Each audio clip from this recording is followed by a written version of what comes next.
Sudan, a country most of the world barely thinks about until something terrible happens.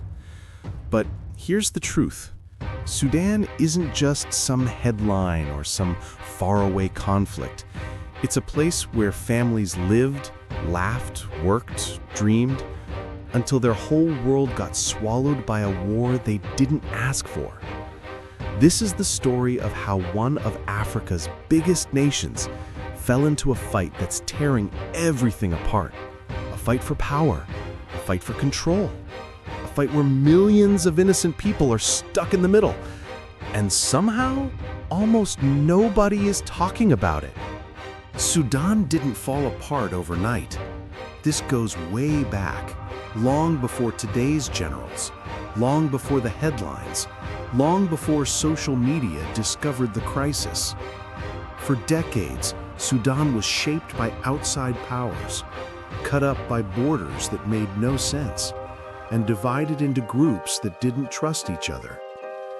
When the country finally became independent, people hoped things would get better. They didn't.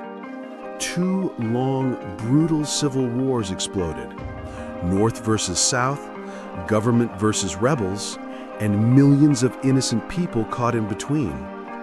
By the time those wars ended, Sudan was tired, divided, and bleeding. And just when people thought peace might finally be possible, the country split in two. South Sudan became independent in 2011. The world clapped, but Sudan itself was still sitting on a bomb. Enter Omar al-Bashir, the man who ruled Sudan for 30 straight years. Under him, Sudan saw genocide in Darfur, entire villages wiped out, mass hunger, crushed protests, constant fear. But here's where things get even worse.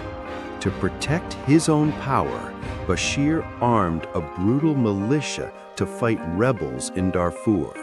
They were called the Janjaweed. The world accused them of war crimes. Sudan's people feared them. Years later, Bashir renamed them RSF, Rapid Support Forces. Think of it like this. He created a second army, gave them weapons, money, power, and expected nothing to go wrong. Spoiler, everything went wrong. By 2019, Sudan had enough. People marched in huge numbers. Students, workers, mothers, families. Everyone wanted Bashir gone. And it worked. He was removed from power. For a moment, Sudan saw hope. A brand new future. A government shared between civilians and the military. But here's the problem. The two most powerful men in the country weren't civilians. They were generals.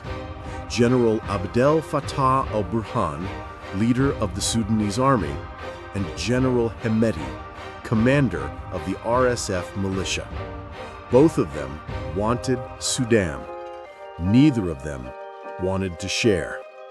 And if history has taught us anything, two men with guns, money, and ambition will eventually go to war. April 15, 2023. Khartoum, Sudan's capital, woke up to something unreal. People opened their windows and saw smoke rising from military bases, jets flying low, gunfire echoing between buildings, tanks rolling through neighborhoods. No warning, no time to escape, no chance to prepare. The Sudanese army and the RSF finally turned their guns on each other, and Sudan fell into chaos.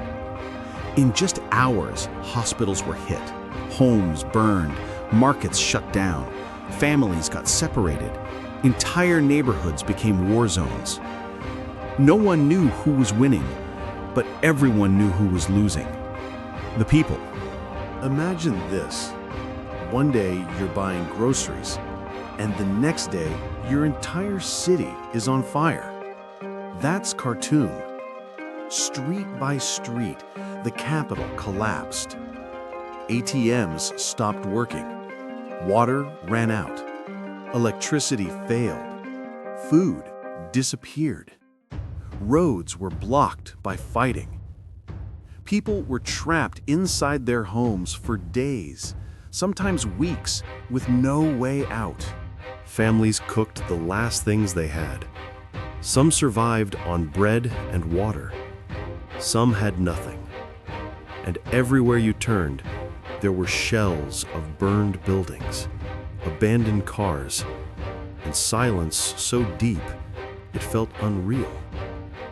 Khartoum wasn't a city anymore. It was a battlefield. Here's the part that never makes the news. Millions of people had to leave everything behind. Not because they wanted to, but because staying meant dying. People walked for miles in desert heat to reach the borders of Egypt, Chad, or South Sudan. Some made it, some didn't. Kids went through checkpoints, airstrikes, hunger, and fear. Things no child should ever face. Parents carried their children on their backs, hoping they would make it out. Doctors performed surgeries without electricity. Nurses used their phone flashlights because hospitals had no power. And through all this, the world barely noticed. No trending hashtags, no big campaigns, no global outrage. Just silence. What makes Sudan even more complicated is everything happening behind the scenes. Different countries support different sides. Some want Sudan's gold. Some want influence. Some want control of trade routes. Everyone has something to gain, except the people actually living there. Sudan became a battleground for interests way bigger than itself. And in that game, ordinary people always pay the price. And yet, even through all this pain, Sudan still has hope. You see it in teachers holding classes under trees because schools were destroyed. You see it in volunteers delivering food, even while bombs fall nearby. You see it in parents risking everything just to keep their kids alive. Hope is still alive in Sudan. Barely, but it's there. This war will end one day, and when it does, the world will finally see what Sudanese people already know. They are stronger than the war, stronger than the darkness, stronger than anyone believes. This is Sudan's story, a story the world should not ignore, a story we must keep telling.